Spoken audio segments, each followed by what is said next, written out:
Good afternoon, everybody. It's the media guy here. And yes, you did read the title of the thumbnail correctly. And the thumbnail of the video did not throw you guys off.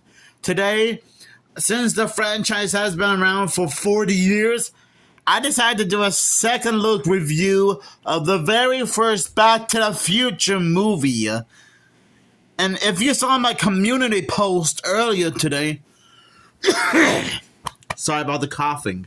But anyways, like I said, if you saw my community post earlier, you would know that I'll be doing a 3-day movie marathon where I rewatch all 3 Back to the Future films on VHS and do a second look review.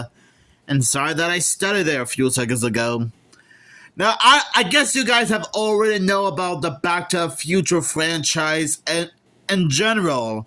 The entire trilogy, the animated cartoon show, the video game, the comics, Marty and Doug appearing as playable characters in LEGO Dimensions, or the Back to the Future ride at Universal, which I hope it does return someday, since the franchise has been around for 40 years. But just in case you don't know, one of the top grossing box office comedies of all time, Steven Spielberg presents an irresistible comic fantasy that accelerates beyond the time barrier with wit, imagination, and infectiousness. Why'd I wonder? Michael J. Fox stars as Marty McFly, a typical American teenager of the 80s accidentally sent back to 1955 in a plutonium-powered DeLorean time machine invented by slightly mad scientist Christopher Lloyd, a.k.a. Dr. Emmett Brown. And just to clarify, he's not like one of those mad scientists who wants to take over the world. During his often hysterical, always amazing trip back in time, Marty must make certain his teenage parents to be Crispin Glover and Leah Thompson meet and fall in love so he can go back to the future. Directed by Robert Zemeckis, this delightful comedy adventure will make everyone want to go back to the future over and over again. Oh man, I couldn't resist my Doc Brown impression.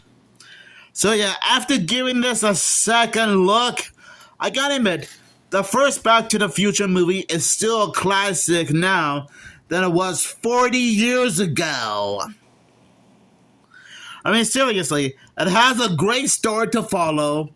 It has great characters, awesome jokes, and the songs are pretty much recognizable. And even if you're not like a big Back to the Future fan or an expert, which I totally understand because I assume you guys are not like big fans of the franchise, the songs in this movie are pretty great. Like, the power of love is a curious thing, and Johnny Be Good, and back in time, hey! Okay, I better make sure not to sing the entire song, or at least all the songs, or else this video will get a copyright strike. So yeah, I mean, I don't know what's there to hate about this movie, but it is still a fantastic time traveling comedy. I mean, it's like Doctor Who and Bill and Ted mixed together to create this. And I'm not sure if the Bill and Ted movies were inspired by the Back to the Future movies, which was inspired by Doctor Who, but you never know. I honestly think the casting choices for the movie is fantastic. And I probably said this before in my original review of Back to the Future, but just in case you guys don't know, I honestly think I think Now I got like Michael J. Fox was probably the perfect choice to play Marty McFly, as well as Christopher Lloyd playing Doc Brown from Back to the Future. 1.21 gigawatts! 1.21 gigawatts! Great Scott, buddy! I'm sorry, guys. I just couldn't resist doing my Doc Brown impression. I mean, sure, other people can do their own type of Doc Brown impression just perfectly. Like Doug Walker, aka Nostalgia Critic. That guy, like, he also does a good Doc Brown impression. But seriously, I don't know. I can't think of anyone else but Michael J. Fox and Christopher Lloyd to play Doc Brown and Marty McFly. And yes, I'm not sure if I said this in my original review or not, but just in case I haven't, Michael J. Fox wasn't the first choice to play Marty McFly.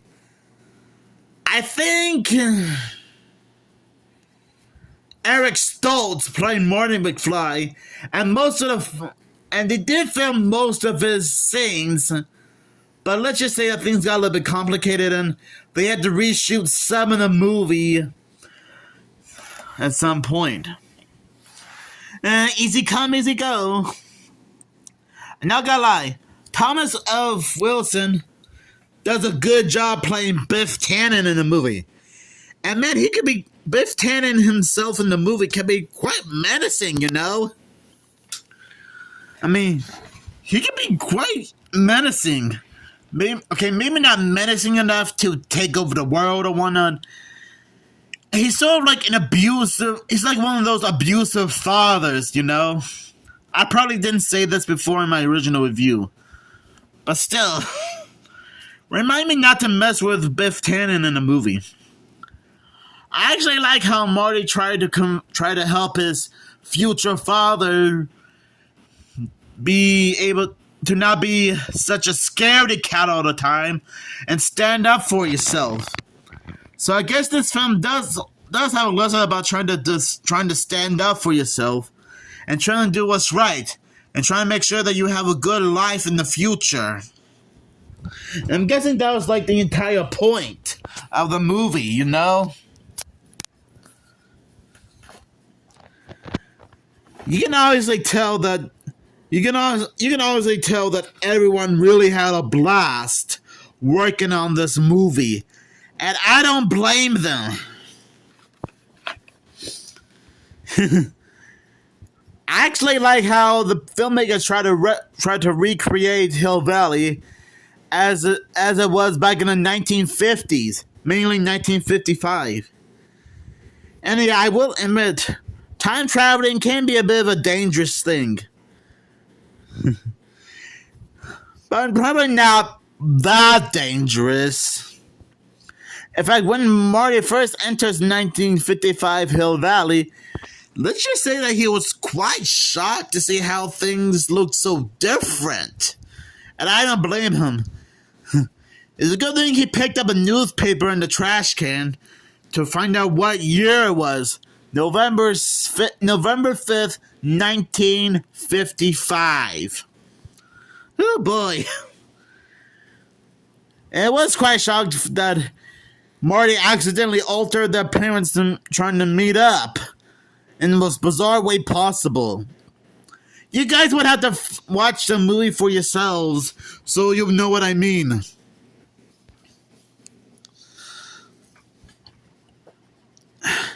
I gotta admit, it sure felt good to revisit Back to the Future again. Because I think nearly a year ago, I did watch the trilogy on DVD and reviewed it.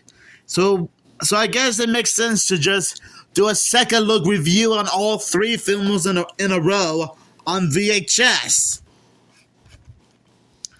And like I said, so overall, Back to the Future is still a fantastic time-traveling comedy for all fans to enjoy. And like I said, I probably mentioned this minutes ago how it will also spawn an entire franchise. Yeah. And I didn't know that Back to the Future would be that popular. And you know, I wish that Back to the Future ride would make a comeback in all the Universal theme parks, because if I ever plan on going to Universal Orlando, Florida again, or at least visit its California counterpart, I'll be able to check out the Back to the Future ride and get to experience what it's like. Because, don't get me wrong, there are several videos on YouTube about the Back to the Future ride, but going there in person will be a much better experience. Heck, I remember when my parents and I went to Disney World for the second time nearly 9 years ago, and I get to experience what it's like to be in the Muppet Vision 3D attraction. Because that was a lot of fun going to that Muppet Vision 3D attraction. So I honestly think the Back to the Future ride should make a comeback. So overall, Back to the Future is still a great movie with awesome jokes, great music, great characters, a fantastic plot to follow with a beginning, middle, and end. And I think I'm pretty sure this is probably like one of Michael J. Fox and Christopher Lloyd's most famous roles in Hollywood history. Because we don't get too many TV shows and movies like this nowadays, you know? And if I ever get a chance to meet Michael J. Fox and Christopher Lloyd, I might ask one of them what it was like to work on all 3 Back to the Future films in a row. And I'm sure they might tell me their own point of view, perspectives on what it was like to work on the movies. I wouldn't blame them. So I'll give this movie 5 DeLoreans out of 5, because that's how great this movie is. So thank you guys for watching this second look review, aka revisit edition. And remember guys, the future is what you make of it. I'm sorry, I still couldn't resist doing my Doc Brown impression. Ay, ay, ay.